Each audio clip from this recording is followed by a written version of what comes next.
किती दिवसांचा शाब्दिक चकमक उडाली, आपण घेरण्याचा प्रयत्न केला, खडजंगी रंगली, नेमकं काय काय घडलं आतमध्ये?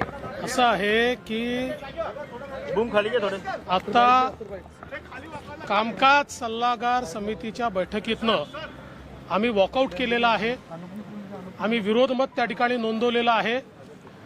कारण सरकारला कुठल्याही चर्चा करण्यात रस नाही. एकतर्फी केवळ ओढून द्यायचं आहे.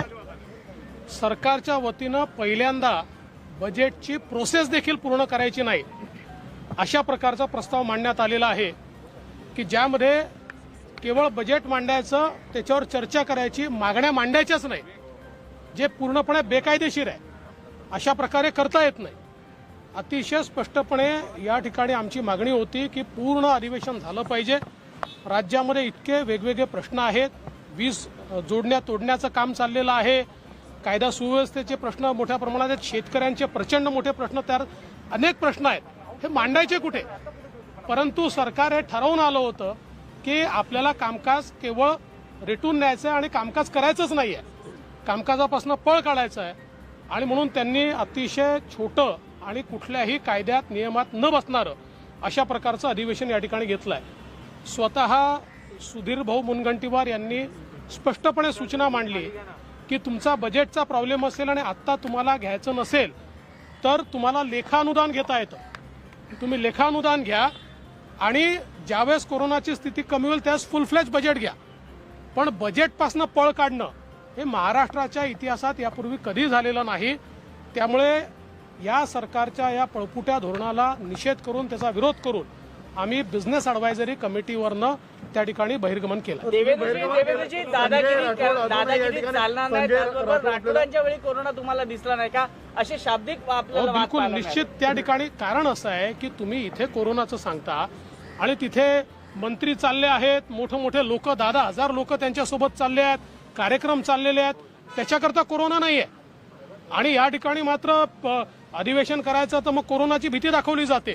आणि अगदी स्पष्टपणे हा मुद्दा देखील त्या ठिकाणी आम्ही मांडला की तुम्ही जे सल्ले देता ते केवळ विरोधी पक्षापुरता आहेत का? तुमचे मंत्री असं वागत असतील त्यांच्याकरता कुठलेही नियम नाहीत का? आणि मग इथेच येताना भीती का वाटते? बाहेर कार्यक्रम, सगळ्या मंत्र्यांचे कार्यक्रम चालले आहेत, पक्षांचे कार्यक्रम चालले आहेत. आणि जनतेच्या विषयावर ज्यावेळी चर्चा करायची आहे त्यावेळी मात्र सगळे बिलकुल कोरोना कोरोना कोरोना करतात. अतिशय कोरोनाच्या नावाखाली पळ काढणं चाललं.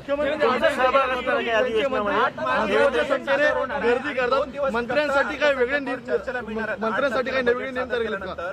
केवळ 2 दिवस चर्चेला बजेटवर मिळणार आहे, तेवढ्या कालावधीमध्ये बजेटवर चर्चा होऊ शकते का? होऊच शकत नाही. कारण नियम असा आहे, खरा तर नियम असा आहे की बजेट मांडल्यानंतर 6 दिवसांनी, अनेक वेळा आपण तो 3 दिवसापर्यंत कमी करतो, त्याच्यावर पहिल्यांदा जी मोठी चर्चा आहे ती जनरल चर्चा होते. ती जनरल चर्चा झाल्यानंतर बजेट खातेवाईज करावं लागतं. प्रत्येक खात्याला आपल्या मागण्या मांडाव्या लागतात. या सगळ्या मागण्या मांडल्यानंतर एकत्रितपणे या मागण्यांचं विनियोजन विधेयक होतं आणि त्या विनियोजन विधेयकानंतर बजेट पास होतं. आता हा मागण्यांचा जो विषय आहे, जो संवैधानिक आहे, तोच उडवून लावलेला आहे. केवळ जनरल चर्चा बजेटवर करायची, खातेवार चर्चा करायची नाही. कारण खातेवार चर्चा झाली तर प्रत्येक खात्याची चिरफाड त्या ठिकाणी होईल आणि काय चाललेलं आहे, कुठला भ्रष्टाचार चालला आहे हे पूर्ण त्या ठिकाणी बाहेर येईल. म्हणून अक्षरशः या ठिकाणी पळ काढलेला कालावधी कमी केलाय का? संजय राठोड प्रकरणामध्ये विरोधी पक्ष आक्रमक राहील आणि हा 100% असं आहे की राठोडांचं प्रकरण असो की इतर मंत्र्यांची प्रकरणं असो की इथले भ्रष्टाचार असो, या सगळ्या गोष्टींवर आणि विशेषतः शेतकऱ्यांचे मुद्दे आहेत, वीज कापण्याचे मुद्दे आहेत, याच्यावर प्रचंड आक्रमक विरोधी पक्ष राहील. आणि आपल्याला त्यावेळेस उत्तरं देता येणार नाही. कारण मागच्या काळात आपण काय बोललो आणि आता आपण नेमकं काय वागतोय हे सगळं आपलं उघडं पडेल. हे सरकारला लक्षात आल्यामुळे त्यांनी या ठिकाणी हा कालावधी कमी केला. अधिवेशन जवळ यायला लागलं की नेहमी कोरोनाचे आकडे वाढताना दिसतात. पुन्हा एकदा तुम्ही मागच्या बैठकीच्या दरम्यान म्हणलं होतात की 25ला जर शासनाने असं केलं, सरकारने असं केलं तर तेच म्हणावं लागेल. मंत्री पॉझिटिव्ह येतात, राजकीय दौरे होतात, शक्ती प्रदर्शन होतं, मात्र अधिवेशन होत नाही. हाच आमचा खरा मुद्दा आहे. आणि सुधीर भाऊंनी त्या ठिकाणी सांगितलं की निगेटिव्ह प्रेशर आता तुम्ही तयार केला. मग आता भीती कशाची आहे? कुठलंही टेंडर न काढता या ठिकाणी विधानमंडळामध्ये निगेटिव्ह प्रेशर तयार केलं, त्या ठिकाणी त्याचे सगळे इक्विपमेंट लावले मग आता अडचण काय आहे? आता का बरं त्या ठिकाणी अशा प्रकारे अधिवेशन गुंडाळलं जात आहे? सरकारजवळ कुठलंही त्याचं उत्तर नाही आहे. कोरोनाच्या नावाखाली अधिवेशन छोटं केलं जातं असं आमचं तुमची भूमिका काय असणार आहे? तुमची भूमिका काय असणार आहे? जी निवडणूक होणार आहे त्याला बघून विधानसभा अध्यक्षपदाबद्दल निवडणूक होणार. प्रश्न असा आहे की असं सांगितलं जात आहे की सरकारला चिंताही आहे की काही मंत्री किंवा आमदारांनी पॉझिटिव्ह रिपोर्ट आणि नंबर्स कमी झाले, तर ती चिंताही एक विषय आहे का त्यामागे? नाही, ही शक्यता देखील असू शकते की सरकार कुठेतरी आपल्याच आमदारांना आणि मंत्र्यांना घाबरलेलं आहे आणि त्यामुळे अध्यक्षाच्या निवडणुकीत आपलं काही वेगळं होईल का असं देखील त्यांना कदाचित वाटत असावं, म्हणून त्यांनी अध्यक्षाच्या निवडणुकीचा विषयच आणलेला नाही अजेंडा. तो अजेंड्यावरच नाही. आढावा बैठका अर्थमंत्र्यांनी घेतल्या होत्या. त्या जिल्ह्याने अर्थ बैठकांमध्ये राष्ट्रवादी काँग्रेसच्या पालकमंत्र्यांच्या जिल्ह्यांना जास्त निधी आणि काँग्रेसच्या जिल्ह्यांना कमी दिली कधी, अशी तक्रार काँग्रेसच्या मंत्र्यांनी काल मुख्यमंत्र्यांनी. नाही, हे सगळं मिलीजुली आहे. काँग्रेस आणि राष्ट्रवादी आणि शिवसेना हे सगळे मिलेजुले आहेत. हे सगळे मिळून या ठिकाणी सगळं करतायत. सगळा जो काही गैरकारभार चाललेला आहे सगळ्यांचा एकत्रित आहे, भ्रष्टाचार सगळा एकत्रित आहे. त्यामुळे हे दाखवण्याकरता फक्त सत्तेचे लचके कोणाला किती मिळाले याकरता या सगळे भांडणं आहेत, बाकी काही नाही आहे. या ठिकाणी जनतेच्या प्रश्नावर या सरकारला काही घेणं देणं नाही. तुमची भूमिका काय असणार? आमची भूमिका अतिशय स्पष्ट आहे. आम्ही याच्यावर विरोध मत नोंदवलेला आहे. आम्ही वॉकआउट केलाय. अधिवेशनामध्ये जे कालावधी मिळेल त्या कालावधीमध्ये जे आयुध आमच्याकडे असतील त्या आयुधांचा वापर करून जनतेचे प्रश्न आम्ही आक्रमकपणे त्या ठिकाणी मांडू आणि सरकारला निश्चितपणे त्या ठिकाणी उत्तरं द्यायला भाग पाडू. असं आहे की अध्यक्षपदाच्या निवडणुकीचा कुठलाही कार्यक्रम सरकारने दाखवलेला नाही. कुठलाही कार्यक्रम दाखवलेला नाही. अधिवेशनाचा कार्यकाळ काय ठरलाय? अधिवेशनाचा कार्यकाळ हा पहिला आठवडा आणि दुसऱ्या आठवड्यात बजेट आणि 2 दिवसात त्याच्यावर चर्चा, एवढाच आहे. देवेंद्र जी, आपने वॉकआउट किया है, क्या मुद्दे थे और किन चीजों को लेकर क्या आपने? देखिए, मैंने बहुत स्पष्ट रूप से हम लोगों ने सरकार को ये कहा कि कोरोना के नाम पर आप जो अधिवेशन को छोटा करने की कोशिश कर रहे हो, आपके मंत्री 10-10 हजार लोग लेकर जाते, आपके अलग अलग मंत्रियों के बड़े बड़े सम्मेलन होते, उसमें हजारों लोग आते, वो उनके साथ में बड़े बड़े भाषण करते, और अधिवेशन में आने के लिए कोरोना का डर क्यों है भाई? तो ये कोरोना के नाम से अधिवेशन नहीं लेना, इस प्रकार की जो नीति है एक प्रकार से पलायनवाद है. अधिवेशन लेने से सरकार डर रही है. जनता के सवालों का जवाब ये सरकार नहीं दे सकती. राज्य में जो अनाचार, दुराचार और भ्रष्टाचार चल रहा है उसके ऊपर जनता की जवाबदेही ये सरकार नहीं करना चाहती. इनके मंत्रियों के जिस प्रकार के प्रकरण बाहर आ रहे हैं उससे सरकार भागना चाहती है और इसलिए ये सरकार अधिवेशन को यहाँ पर नहीं लेना चाह रही है. हमने इसका निषेध किया है, इसका विरोध किया है और हमने बिजनेस एडवाइजरी कमिटी जो है उसमें से हम लोगों ने बहिर्गमन किया. शरद पवार आणि मुख्यमंत्री नाराज आहेत असं म्हटलं जातंय, तरी पण संजय राठोडांचा राजीनामा होत नाही. खरंच ह्या नाराजीच्या केवळ बातम्या सोडल्या जातात. काही नाराजी वगैरे काही नाही. नाराजी असती तर आतापर्यंत कारवाई झाली असती. कोणाची नाराजी वगैरे नाही आहे. सगळी मिलीजुली सरकार आहे.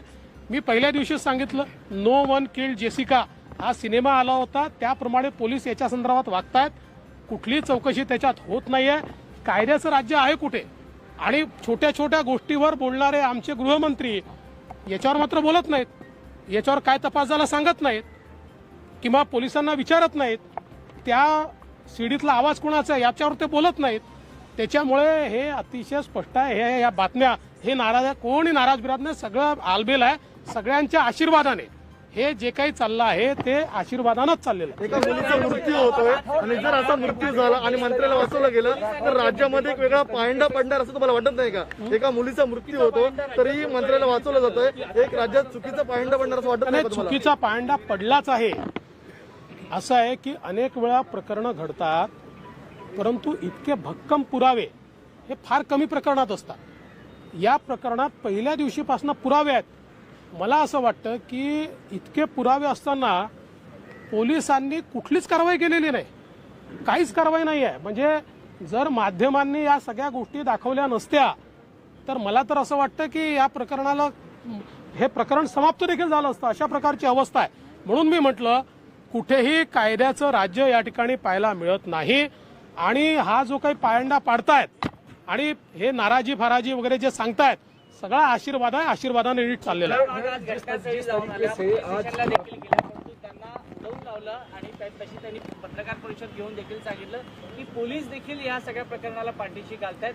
आजचा जो प्रकार पाहिला तो त्याकडे कसं 100% असं आहे की ज्या प्रकारचं वर्तन पोलिसांचं त्या ठिकाणी पाहायला मिळालं, ही काय खासगी मालमत्ता आहे? तिथे बसलेले जे पोलीस आहेत ते काय खासगी मालक आहेत का? या राज्यात कायदा आहे, सुव्यवस्था आहे, ती काय सगळी संपली आहे का? म्हणजे हे जे काही वागणं आहे, म्हणजे मी अनेक वेळा एक शब्द ऐकला, बनाना रिपब्लिक. आपण तिकडे वाटचाल करतोय का बनाना रिपब्लिककडे? की अशा प्रकारच्या घटना झाल्यानंतर तो मंत्री आहे की तो आमदार आहे, अशा कॅटेगरी वाईज आपण त्याच्यावर कारवाई करणार आहोत का? सामान्य माणसावर वेगळी कारवाई. पोलीस पूर्ण दबावाखाली आहेत. खरं म्हणजे पहिल्यांदा तर कारवाई पोलिसांवरच झाली पाहिजे. देवेंद्र जी राठौड़ को लेकर जिस तरीके से राठौड़ को लेकर के लगातार सरकार कह रही हम जांच के बाद कार्रवाई करेंगे, तब तक नहीं करेंगे. कोरोना को लेकर के भी इतनी भीड़ इकट्ठा हुई, उस पर भी जो मामले दर्ज हुए उसमें संजय राठौड़ का नाम नहीं था. उसको देखिए, ये सारी चीजें जो है ये आशीर्वाद से ही चल रही है. सरकार का इसको पूरा आशीर्वाद है. और जिस प्रकार से ये चीजें हमको देखने को मिलती है, नॉर्मल केसेस जो होती है उसमें इतने एविडेंसेस नहीं होते हैं, पर इस केस में इतनी ऑडियो क्लिप्स, और देखिए क्या होता है कि जो एविडेंस होता है उसको जोड़ने वाली कड़ियां लगती है, वो सारी कड़ियां जुड़ने के बावजूद भी एक कदम भी आगे नहीं बढ़ी है.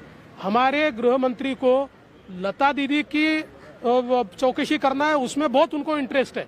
सचिन तेंदुलकर का ट्वीट आया तो उसके बारे में बोलने में उनको इंटरेस्ट है. लेकिन इतना महत्वपूर्ण विषय मंत्री के बारे में इतने एविडेंस के साथ आने के बावजूद उसके ऊपर वो एक शब्द नहीं कहते. सबके होठ सिले हुए हैं, ये सब मिले हुए हैं.